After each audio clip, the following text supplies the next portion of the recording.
રાજકોટ જિલ્લાના ઉપલેટા તાલુકાના ઈસરા ગામે આમ આદમી પાર્ટી દ્વારા ચૂંટણીલક્ષી મુદ્દાઓને લઈને ખાટલા બેઠક યોજાઈ હતી। રાજકોટ જિલ્લાના ઉપલેટા તાલુકાના ઈસરા ગામે હાલ તાલુકા અને જિલ્લા પંચાયતની ચૂંટણીઓને લઈને આમ આદમી પાર્ટીના નીડર નેતા ઈસુદાન ગઢવી દ્વારા એક ખાટલા બેઠકનું આયોજન કરવામાં આવ્યું છે।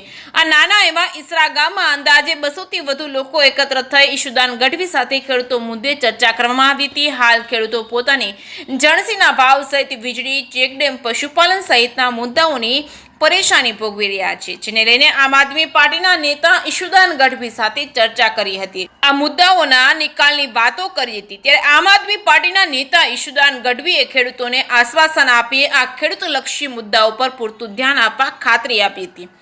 જે કે સિંહ ગુજરાતી સાથે અર્શી આહિર, ઉપલેટા। દુમિયાણી જિલ્લા પંચાયતના જે ગામ છે ઈસરા ગામે આજે ખાટલા બેઠક કરી। ખાટલા બેઠકમાં પણ 200-250 લોકો ઉપસ્થિત હતા।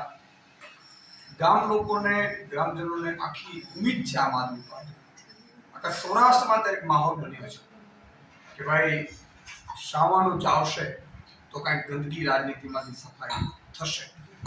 આજે ખેડૂતોને ભાવ નથી મળતા। અહીંયા એક ચેકડેમનો પ્રશ્ન હતો, વારંવાર તૂટી જાય છે ચેકડેમ, ગ્રામજનો બનાવે છે, તૂટી જાય, કોઈ સરકાર અથવા સરકારના માણસો જોતા નથી। ખૂબ જ દુઃખદ। ખેડૂતને જોઈએ શું?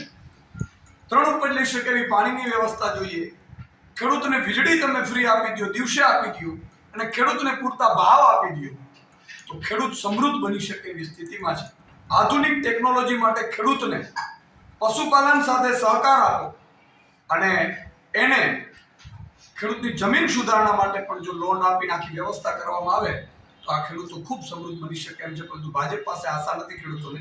એટલા માટે આજે અમે અમારા ઉમેદવારશ્રીઓ છે એમના પ્રચારાર્થે આવે છે। લોકોમાં ખૂબ ઉત્સાહ છે અને મને પૂરો વિશ્વાસ છે કે આ ધોરાજી ઉપલેટામાં ખૂબ પરિણામ સારા આવશે।